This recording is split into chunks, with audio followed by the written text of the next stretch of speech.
Hi, welcome back. Well, today let's build Nick Swift's classic race. Oops, I set off the no context alert, sorry. Who is Nick Swift? Well, Nick Swift is a racer of historic minis.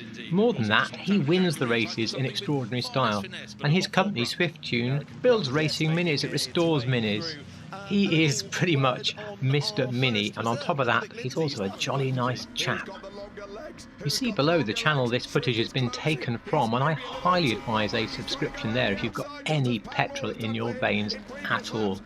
So much coverage, and then you get all-day coverage of things like the revival and the members meeting.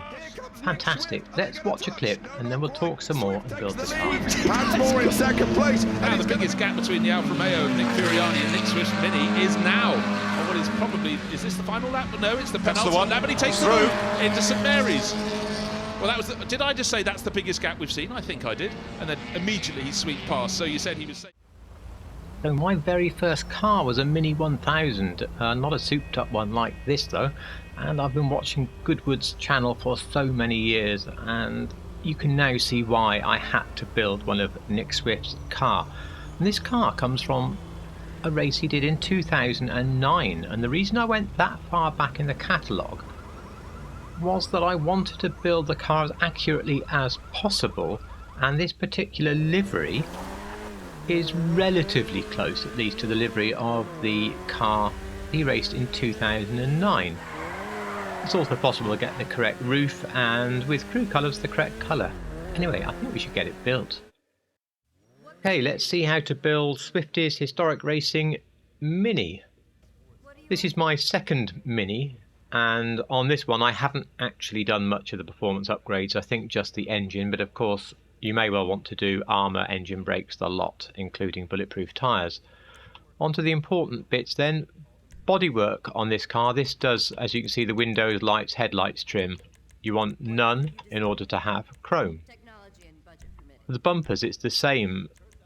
All the bumpers are not chrome apart from stock, so the front and back you want the stock bumper in order to get chrome. Chassis, a stripped race interior is absolutely perfect. No self-respecting Mini would have more than one exhaust out the back, so stock exhaust is great.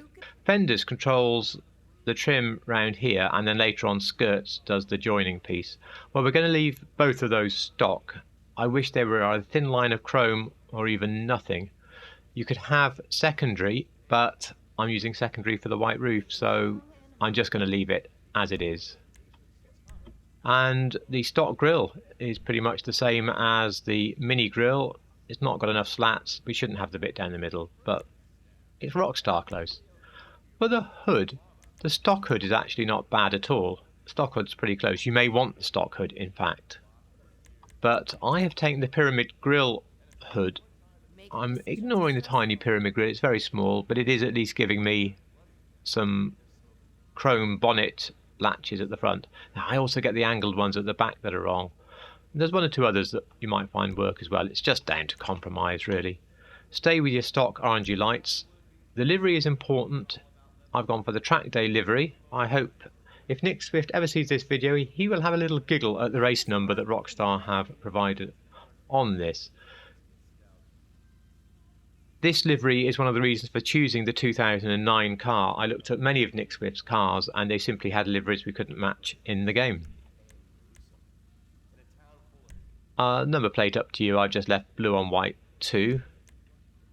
The respray, of course, this is the important thing. It is the crew colour, and the crew colour will be coming now either on your screen, or if it's not there you'll find it just printed in the description. Absolutely lovely colour, seems to be really, really close, and there is no pearlescent on this. Of course, it's just a classic colour. For the secondary, it's classic ice white for the roof. It also paints the roll cage. Trim, to be honest, I've taken a bit of a guess. I didn't see many interior pictures, just gone for graphite. Roof, you want the secondary roof, of course, as discussed, and skirts, as discussed, stock. You don't want a spoiler on the car, and the suspension, well, sport suspension is pretty much what you want. Don't put the turbo on because those turbo noises will sound so wrong on a Mini. For the wheels, there's one or two that would do, but the ones I settled on are Fujiwara Custom from the street category. They are a touch big in the middle, but we get those sort of mini light wheel spokes, we get the chrome edge. We do of course paint them in black, and we most definitely do not have a tinted window. So that completes the build of this classic historic Mini. As regular viewers will know, I've often changed every single car, and sometimes it's been changed for excitement or something different to look at on our garage tours. Sometimes it was changed just for the garage tour, and I took away a build that, to be honest, I would rather have kept and in many cases have put back on the car. Well, now that I'm no longer doing these massive 300 car tours all at the same time, I don't feel that constriction, and if I really like a build on a car, I'm keeping it. And if I really like to build on a car, it's going back. And this is one of those that I'm going to keep. There's no chance at all of me taking this one off the car unless Nick Swift just happens to bring out another Mini where I can match the livery and make that. Now, I'm not particularly reviewing the car, but I will say they can be fun little things to drive. I mean, is it fast? No, it's not fast. But it does have, as you'd expect any well-tuned Mini with some negative camber at the front to have, lift-off oversteer. So yeah, you punt it too fast in a corner, you lift off, and it will spin. Otherwise you get the slightly sort of excitable revving right at the top end noise all the time, because the top speed of these cars is not hugely high. I remember my original Mini, it was 82 miles an hour with a following wind. And yeah, you just got onto the motorway, and this was back in the days in the UK where nobody cared about 80 miles an hour, and you just put your foot to the floor and you left it there for 100 miles or however far you were going. And this car sounds like that. They're not very expensive, there's so much you can do with them. You've seen the Mr. Bean Mini build already on my channel, hopefully. If not, I'll try to remember to link it below. But yeah, I strongly advise getting one. Lift off oversteer there.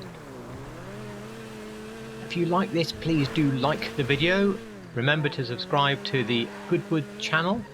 I do hope you enjoyed, and I thank you so much for watching.